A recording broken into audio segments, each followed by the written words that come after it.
तर त्याच्याविषयी एक तुझी जी भूमिका आहे हम्म. तीही आपल्या बुकब्रोच्या चाहत्यांनी आणि इथल्याही सगळ्या, कारण हे सगळं हे तर इथे तुझे अनेक शिष्यही आहेत बरोबर. आणि मला नेहमी गाण्याच्या क्षेत्रात मी अनेकदा बघतो, मला खंत वाटते की देशातनं कुठून कुठून, माझं समजा आता प्रसाद साष्टे आमचा मित्र आहे, त्याच्याकडे रेकॉर्डिंग होतं, झी तर्फे आमची गाणी येतात, तर मी तिथे अनेकदा मुलं बघतो की ती कुठून कुठून देशातनं सगळं सोडून आलेली असतात आणि त्यांना प्रॅक्टिकल रियालिटी माहीत नसतात, त्यांनी अडचण येते. तर तू काय सांगशील नृत्याच्या बाबत? मला असं वाटतं की पालकांपर्यंत शिक्षकाचं कम्युनिकेशन जे आहे ते खूप चांगल्या धर्तीवरचं असायला पाहिजे. बऱ्याचदा असं होतं की आता माझ्याच वयाचे पालक समोर असतात, त्यांच्याशी जर ते मैत्र आपण जपलं आणि त्यांना यातलं हे जे महत्त्व आहे या छोट्या छोट्या गोष्टींचं ते पटवलं, पोचवलं, वेळेत पोचवलं, तर ही कम्युनिकेशन गॅप होत नाही. फॉर एक्झाम्पल, आता आपण कलाकार आहोत, आपण मनस्वी आहोत, कार्यक्रम भरपूर वेळ चालतो, रियाज भरपूर वेळ चालतो, हे आपल्याला माहिती असतं. खरं. आणि त्यावेळेला खरंच रमता, म्हणजे आपण रियाज चालू असताना, साधना चालू असताना वेळ कसा जातो कळत नाही. पण पालक आजचे हे नानाविध गोष्टी करून मुलांना इथे सोडतात. जेव्हा एखादी आई 8 वाजता घ्यायला येते तेव्हा ती दिवसभराचं ऑफिस करून आलेली असते, घरी जाऊन तिला स्वयंपाक करायचा असतो. हे कुठेतरी शिक्षक म्हणून मी लक्षात ठेवायला पाहिजे. कार्यक्रमाच्या रिहर्सल्स असणार आहेत, कार्यक्रम करायचा आहे म्हटल्यावर मला असं वाटतं की पालकांना माहित नसणार आहे की अच्छा मंगळवार गुरुवार क्लास आहे, तर त्याच्या व्यतिरिक्त कार्यक्रम जवळ आल्यावर एक्स्ट्रा प्रॅक्टिसेस होती. सो ते वेळच्या वेळी जर पालकांपर्यंत पोहोचलं की कार्यक्रम आला की असं असं असणार आहे बाबा, थोडीशी प्रॅक्टिस जास्त असणार आहे, तर तुम्हाला कदाचित थोडा वेळ वेगळा काढायला लागेल, तिला लांब असलं तरी सोडायला लागेल. जर तुम्हाला जमत नसेल सोडायला तर काय करायचं, त्याचा आपण काहीतरी त्याच्यावर पर्याय काढू. पण हे जर दोन्ही बाजूनी बोलणं झालं तर मला वाटतं हे थोडंसं सोयीस्कर होतं. कधी कधी आता हे सुद्धा मी हळूहळू शिकते. बऱ्याचदा असं होतं की इथल्याच कार्यक्रमांना आम्हाला उशीर होतो आणि पालक खाली आले असतात, मुलीही रमतात, आम्हीही रमतो. मग अशा वेळेला आम्हाला लक्षात येतं की नाही, पुढच्या वेळेला आपल्याला पालकांना आधी सांगायचंय की उशीर होऊ शकतो किंवा आम्ही फोन करतो, मग तुम्ही या. सो अशा गोष्टी जर दोन्ही बाजूनी सांभाळल्या तर पालकांपर्यंत ही तत्व आणि हे जग हळूहळू पोचायला मदत होईल आणि मला 100% त्यांची साथ मिळते हे मी बघते. कारण कदाचित तेच असेल की आमचं कम्युनिकेशन खूप चांगल्या दैवदयेनी चालू आहे. माझ्या मुलीही इथे आहेत, त्या म्हणजे आता 10-12 वर्ष त्या इथे, त्यामुळे त्यांचे पालक मला म्हणतात की तुमच्याकडे येत ना ताई, आता मला बघायला नको. सो इतका त्यांचा विश्वास आहे माझ्यावर. सो हे मी माझं भाग्य समजते. पण हे कुठेतरी हळूहळू पोचवावं लागतं, तो संवाद साधायला लागतो. आणि तू त्यात एक पुस्तकामध्ये तो शब्द वापरलायस की ही इन्व्हेस्टमेंट या अर्थानेही करायला पाहिजे, त्याविषयी थोडक्यात सांगशील? मुळामध्ये नृत्य कला म्हणजे खर्चिक कला आहे. कुठलीही कला आपलं आपण उठलो गायला लागलो सुरू होऊ शकतं, पण नृत्यामध्ये अनेक गोष्टी लागतात की मुळामध्ये आधी नृत्याच्या क्लासची फी, त्याच्याबरोबर येणारे जे साथीदार आहेत त्यांचं मानधन, त्याच्याबरोबर कॉस्ट्युम्स, मेकअप, ज्वेलरी, प्लस कार्यक्रमाची तिकीट, नेव्हर एंडिंग खर्च आहे. तर मला वाटतं की ही गोष्ट त्यांना सांगितली. जसं या पुस्तकासाठी आम्ही म्हणायचो तसंच कॉस्ट्युमसाठी पण मी मुलींना सांगते की हा जरा खर्चिक असणार आहे ना, जर तुझा हा कॉस्ट्युम जर प्रोग्रामचा, तर दिवाळीला वेगळा ड्रेस घेऊ नकोस, हाच दिवाळीला घाल. हे जर मुलांना आधीच सांगितलं तर थोडंसं त्यांचं प्लॅनिंग पण त्या दृष्टीने जातं. भाऊबीजेला गिफ्ट घ्यायचंय ना, मग नृत्याचं पुस्तक घे, तालमाला घे किंवा त्याचा ऍप घे.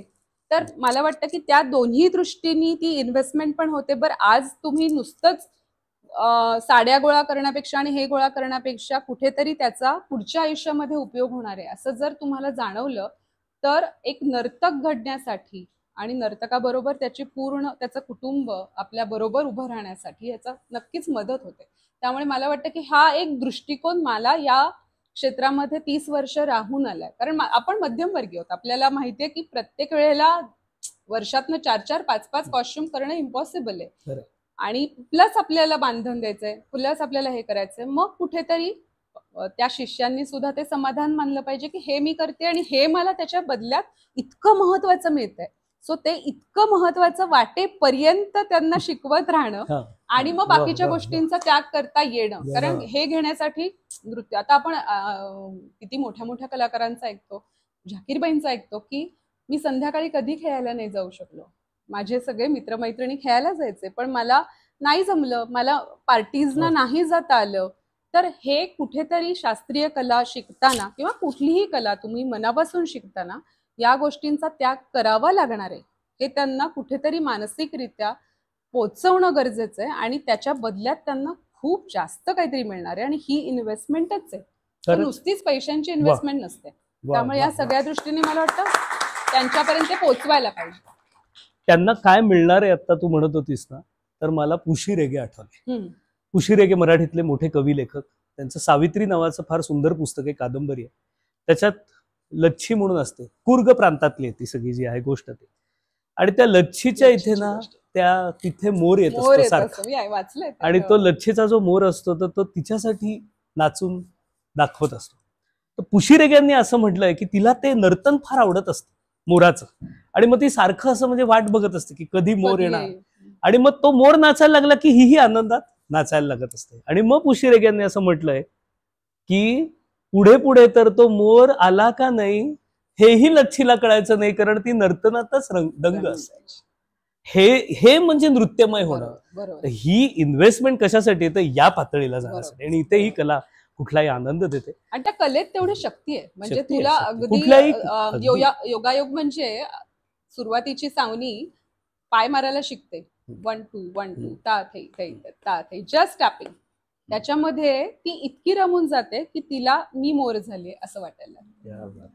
तर त्या कलेची शक्ती आहे, मला वाटतं ती पूर्णपणे आपण अनुभवली पाहिजे आणि पोचवता आली पाहिजे. त्यामुळे कलेचा मोहक पिसारा जर तुम्हाला तुमच्या मागे हवा असेल तर आधी 2 भक्कम पावलांनी सराव करून जमिनीवर ठाम आपण उभं राहणं हे सगळ्यात आवश्यक असतं. हेच मला वाटतं आज हे जे अतिशय चांगलं पुस्तक आहे ते सांगतंय, त्याच्या लेखिका आहेत डॉक्टर माधुरी आपटे, त्या सांगतायत. आणि बुक ब्रोच्या या भागात आता मी संवाद थांबवतो, पण हा एपिसोड अजून पुढे थोडासा चालणार आहे, कारण प्रेक्षकांपैकी कोणाला काही जर प्रतिक्रिया द्यायची असतील, काही प्रश्न असतील थोडक्यात, तर आपण ते आता थोडेसे घेणार आहोत. मी डॉक्टर विद्या गोखले.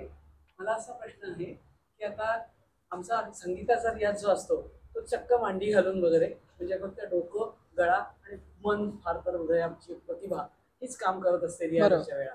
शिकायला जातो तिथेही तसंच, तर त्या मानाने आम्हाला एक्झॉस्ट व्हायला होत नाही.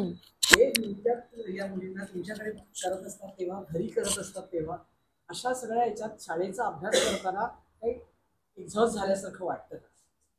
कारण की मुलं जेव्हा येतात तेव्हा ते म्हणतात की अहो त्या दिवशी तिचा कराटेचा पण क्लास आहे. म्हणजे हे तर अजून मी वर सांगते की कराटेचा क्लास होऊन पिकअप करून नृत्याच्या क्लासला, म्हणजे आमच्यासाठी खूपच ते आव्हान होतं. आणि मग एनर्जी पण कमी पडते, प्लस परीक्षा आली की अजून अभ्यास आणि हे ते होतं. पण माझ्यावरनचा अनुभव किंवा आता विद्यार्थी मी जे बघते त्यांच्याशी संवाद साधताना असं जाणवतं की नृत्यकलेला जेवढा वेळ द्याल तेवढी ती एनर्जी देते. मी प्राची जावडेकर. पहिल्यांदा अभिनंदन की इतकं सुंदर तुम्ही नृत्याविषयी बोललात आणि ज्या तल्लीनतेने आणि आत्मीयतेने तुम्ही हा विषय आमच्यासमोर मांडलात.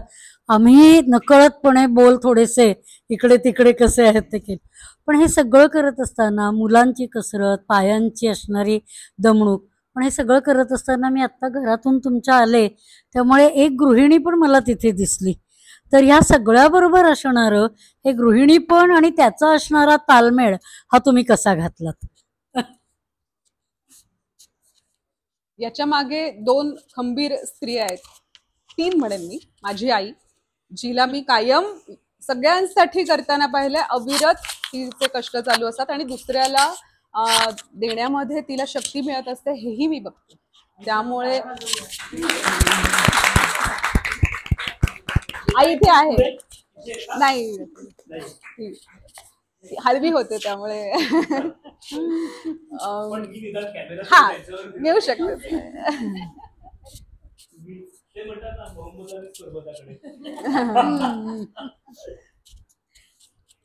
दुसरी खंबीर स्त्री म्हणजे माझ्या गुरु मनीषाताई साठे. मी त्यांना लहानपणापासून जेव्हा शिकायला सुरुवात केली तेव्हापासून बघते की त्यांनी हा तोल खूप छान पद्धतीने साधला आणि तेच आमच्यापर्यंत पोचलं. आम्ही खूप लकी होतो असं मी म्हणेन की ताईंकडे आम्ही गेलो तेव्हा त्यांच्याकडे तर खूप येणं जाणं आणि सगळं असायचं, पण ताई कुठेही वाकड्या चेहऱ्यानी कशाला हो नाही म्हणायच्या. हो म्हणायचं असेल तर हसऱ्या चेहऱ्यानी हो म्हणायचं, हे त्यांनी आम्हाला आधी शिकवलं. स्विच ऑन ऑफ करता आलं पाहिजे. त्यांच्याकडे शिकताना बऱ्याचदा असं व्हायचं की कणिक मळायची राहिली आहे तर माधुरी तू कणिक मळ, तोपर्यंत मी बोल बांधते. मग त्या पोळ्या करायला घ्यायच्या तेव्हा मी पायाने सोडवायचे. सो अशा खरं खरं गुरु शिष्य परंपरेमध्ये शिकायला मिळाल्यामुळे त्याचं एक वेगळंच महत्भाग्य आहे असं मी म्हणते. त्यामुळे कायम त्यांचा चेहरा डोळ्यासमोर असतो. तिसऱ्या माझ्या सासूबाई ज्या सतत हसऱ्या चेहऱ्यानी सगळ्यांचं काय म्हणूयात आपण की वेलकम करत असतात आणि म्हणजे काय कंप्लेंट्सच नाही आहेत आयुष्यात असा त्यांचा चेहरा असतो आणि वागणं असतं. सो असं खरं तर कोणी नसतं. प्रत्येकाच्या मध्ये काही ना काहीतरी प्रॉब्लेम सगळ्यांकडे चालू असतात. त्या तशाच आहेत, त्या वृषभ राशीच्या आहेत, त्यामुळे त्या तशाच आहेत. पण मला वाटतं की या 3 स्त्रियांमुळे मी घडत गेले आणि असं वागायचं नसतं किंवा असंच वागायचं असतं हेच माहितीये, दुसरं ऑप्शनच माहितीये. त्यामुळे मुलींपर्यंत ते पोहोचवण्याचा प्रयत्न मी करत असते. असं माझं नाव श्रुती टेके. तर ताईंनी जे आता सांगितलं की ते संस्कार आमच्यापर्यंत कसे पोहोचतात, त्याचा छोटासा किस्सा सांगते. मी जेव्हा ताईंकडे शिकायला आले होते, म्हणजे माझं लग्न झालं नुकतंच नवीन आणि मी इथे शिफ्ट झाले आणि ताईंकडे शिकायला सुरुवात केली. तर माझा क्लास शनिवार रविवार असायचा आणि मी रविवारी सकाळी बॅच असायची माझी. तर मी ताईंकडे आले आणि शनिवारी आदल्या दिवशी रात्री सांगितलं ताईंना की ताई उद्या मला क्लासला येता येणार नाही आणि घरी पाहुणे येणार आहेत, असं मी ताईंना सांगितलं. ताई म्हणाल्या मग. म्हटलं ताई ब्रेकफास्टची वगैरे तयारी आणि त्यांचं जेवणाचं तयारी करायची तर मला नाही जमणार. ताई म्हणाल्या ब्रेकफास्टची तयारी करून ये आणि त्यांना सांग मी 1 तासात जाऊन माझा रियाज करून येते आणि तू तुझा रियाज करून लगेच जा घरी. तर हे जे संस्कार आहेत हे ताई आमच्यापर्यंत पण पोहोचवतात. म्हणजे काहीही असलं तरी सगळं सांभाळून तुम्हाला सगळ्या गोष्टी मॅनेज करता यायला पाहिजे. सो थँक्यू ताई. नाही, मुळामध्ये मला असं वाटतं मॅनेज गोड बोलून आपण जेव्हा पोहोचवतो आणि रोज घरी रियाज करतोय असं जेव्हा आपलं चालू असतं तेव्हा घरच्यांना पण त्याचं महत्त्व कळत असतं आणि 2 गोष्टी ते आपल्यासाठी करत असतात. मी त्यांना कायम म्हणते किंवा मला असं हे करते की पाहुणे येणार आहेत तर मी नाही लक्ष देऊ शकत, असं नाही करायचं. ते करायचं आणि मग तुम्ही पहाटे उठून तुमचा जे काही तुमचा हिस्सा आहे ब्रेकफास्ट तयार करून ठेवायचं ते करून ठेवा, त्यांना सर्व करा, भाज्या कापून ठेवा आधी. सो आजच्या काळामध्ये ज्या गोष्टी आपल्याला करायला लागतात त्या करायच्या. सो प्रॅक्टिकल पण असायला पाहिजे आणि त्या जोडीने ही मॅनेजमेंट पण जमली पाहिजे. मी डॉक्टर माधुरी डोंगरे या पुस्तकाबाबत पण बोलते. थोडंसं मला हवं तेवढं घ्या. पुस्तक मी स्वतः चांगल्या ह्यानी वाचलं, म्हणजे अभ्यास म्हणून वाचतो तसं वाचलेलं आहे. आणि अत्यंत महत्त्वाची गोष्ट सांगायची आहे की अभिजात शास्त्रीय कला ही अत्यंत अवघड आहे हे आपल्याला माहिती आहे. तर कुठलीही अवघड किंवा कठीण गोष्ट सोपी करून सांगणं हे अत्यंत अवघड काम आहे हे मला माहिती आहे. आणि ते तू सोप्याहून सोपं केलेस, कारण ते सावनी पात्र घेऊन तू जे सांगितलंय त्यामुळे ते अधिक पोचतंय. आणि ती मला अतिशय आवडलेली या पुस्तकातली जमायची बाजू असं मी म्हणते. आमच्या ह्या संगीत कलेतला गायन वादन नृत्य या तिन्ही बाबतीतला गुरु हा अगदी आईसारखा प्रेम करणारा असतो आणि ते जे मनांचं एकमेकाची या हृदयचे त्या हृदय जे असतं ते ह्या कलेत जास्त दिसतं इतर कलांपेक्षा. इथे छोटी मला मुलगी दिसते. तू पहिल्यापासून होती का? नव्हती. कधी आलीस? बऱ्यापैकी बसली होतीस तूही होतीस ना बहुतेक. इथे एक आम्हाला छोटी ताई दिसते, इथे दिसते. कसं वाटलं तुम्हाला? सांगशील तू? ठीक आहे. माझं नाव पर्णवी मुंडे. मी ताईच्या पहिल्याच मुलाखतीला आली आणि मला खूप आवडलं. मी ताईचं पुस्तक देखील वाचलं. ती छोटी मुलगी जसं वागते तसंच मला खूप आवडलं आणि मी पण तिच्यासारखंच वागेन. अरे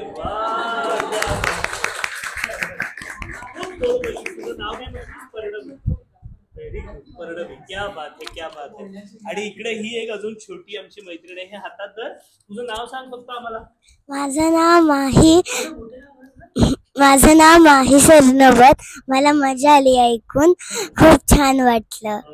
आणि ही मैत्री जी होती मगाशी काम करत होती तुझी बहीण आहे ना? हा. मग तू काय तिला म्हणजे कौतुक करणार का घरी का टिंगल करत बसणार? चिडवणार का तिला? चिडवणार आहे. पण तुला ऐक ना, थांब माझी 2 मिनिटं थांब. तुला मला सांग की तुला नृत्य शिकायला आवडेल का? हो. मग कथ्थक का भरतनाट्यम? कथक. आमचा ऑडियन्स इथे पक्का आहे. हो, तुम्ही फक्त माईक आणि नाव सांग. माझं नाव मृणाल सरनोबत. माझी मुलगी माधुरीकडे गेली 6-7 वर्ष कथक शिकतीच आहे. सो कथक नृत्याच्या खिडकीतून हे पुस्तक मी घरी रोजच्या रोज अनुभवत असते.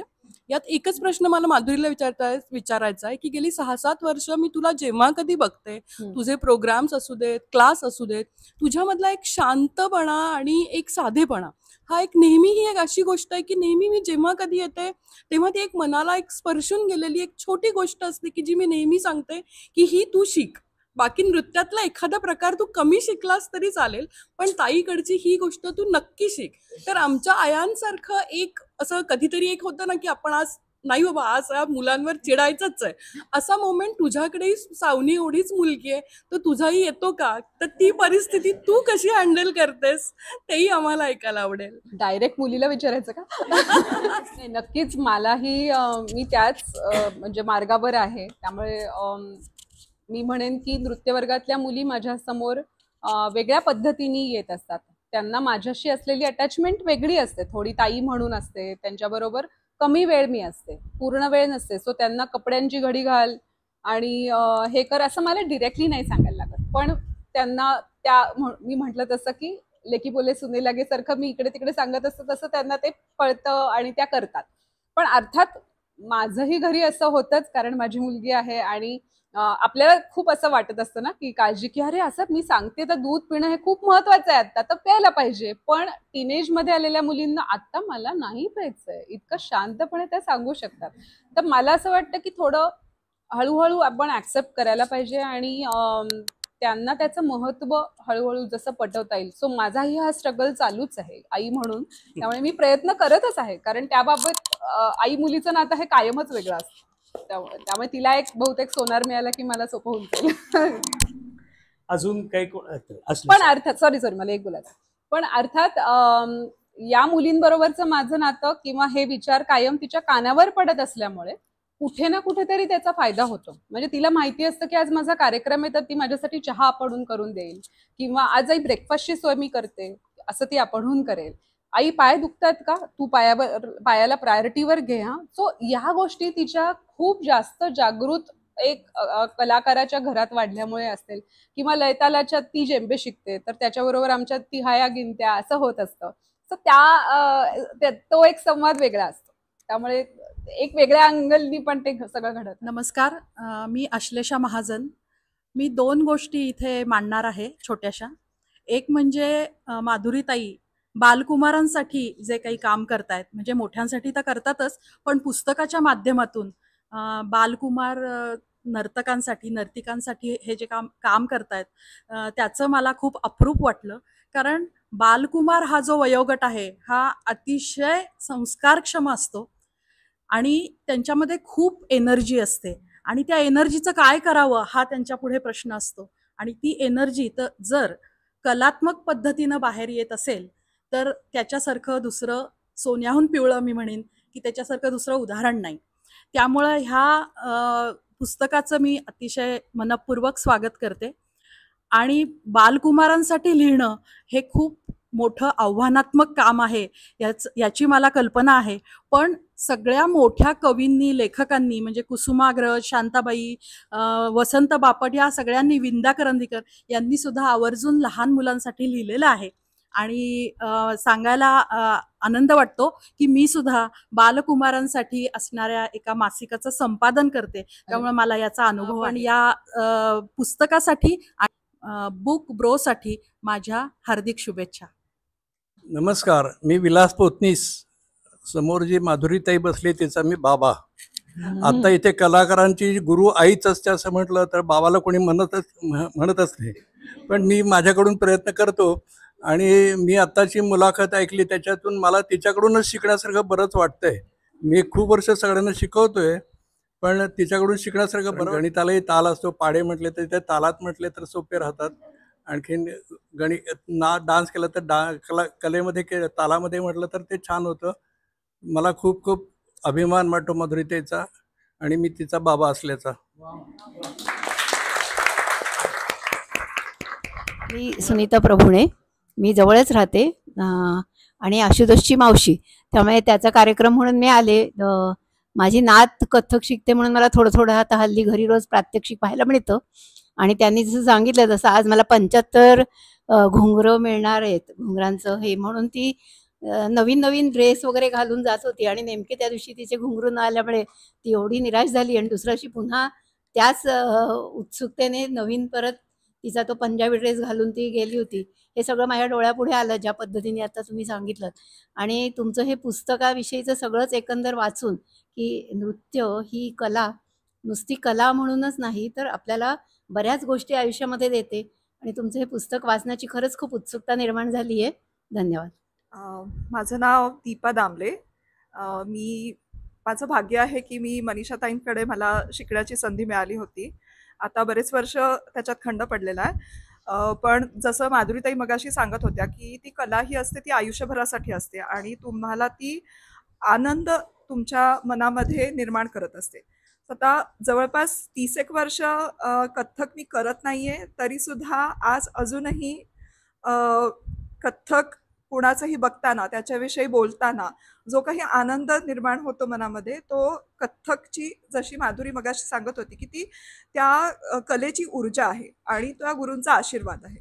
ह्या दोन गोष्टी आणि मला त्यामुळे ती म्हणत होती की हे इन्व्हेस्टमेंट आहे एक वेगळ्या पद्धतीचंही, की तुम्हाला आयुष्यभरासाठी तो आनंद आहे.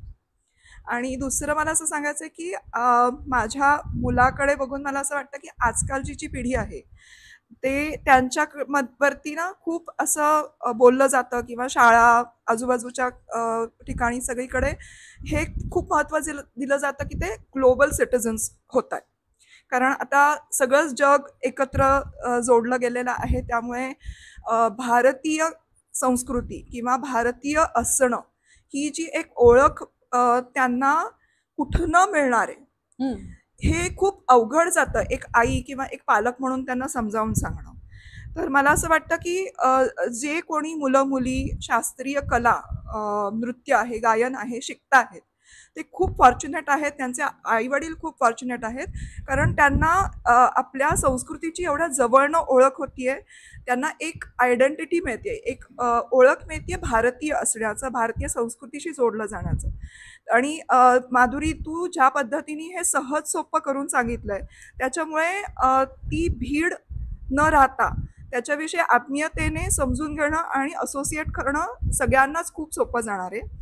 आणि कलांच्या बाबतीत असं म्हणतात की कला ही फक्त स्वांत सुखाय असतेच, पण त्याच्याही बरोबरीने मला असं वाटतं की ती समाजासाठी त्याचा कुठेतरी फायदा आपल्याला होत असतो. तर प्रत्यक्षरित्या कदाचित होईलही ही पुढची पिढी ह्या कलांचा वापर समाज प्रबोधनासाठी करेल आणि त्याची सुरुवात ही अशा पुस्तकांमधनं होणार आहे की जेव्हा त्यांना ती आयडेंटिटी लक्षात येईल, ती ओन करतील ती आयडेंटिटी आणि ती पुढे नेण्यासाठी प्रयत्न करतील. पुण्यामध्ये गेल्या 2 वर्षांपासून बुक फेस्टिवल आयोजित केला जातो. खूप मोठ्या प्रमाणात हा महोत्सव असतो.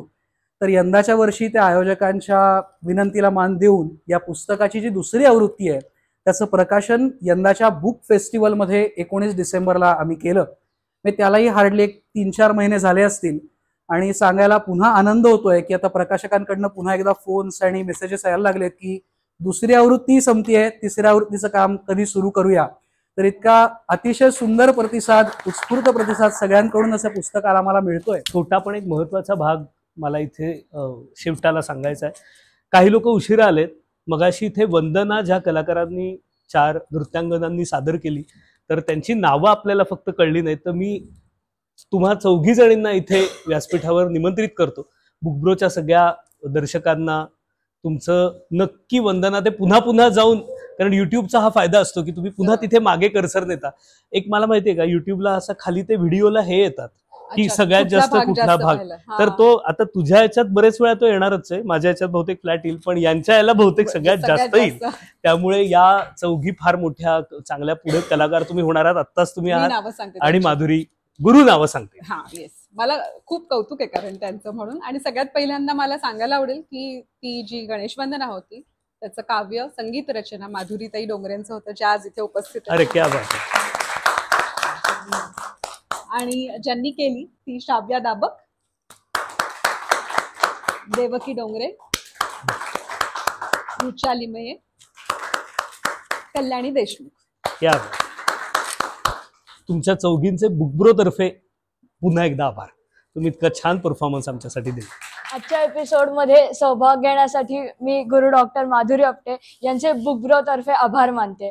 तुम्ही सर्व इथे उपस्थित राहिला आणि भरभरून दाद दिली, याबाबत मी तुमचेही आभार मानते. बुकब्रोचे एपिसोड्स युट्यूबवर आशुष ट्यून्सच्या चॅनलवर बघायला मिळतील. धन्यवाद. नमस्कार.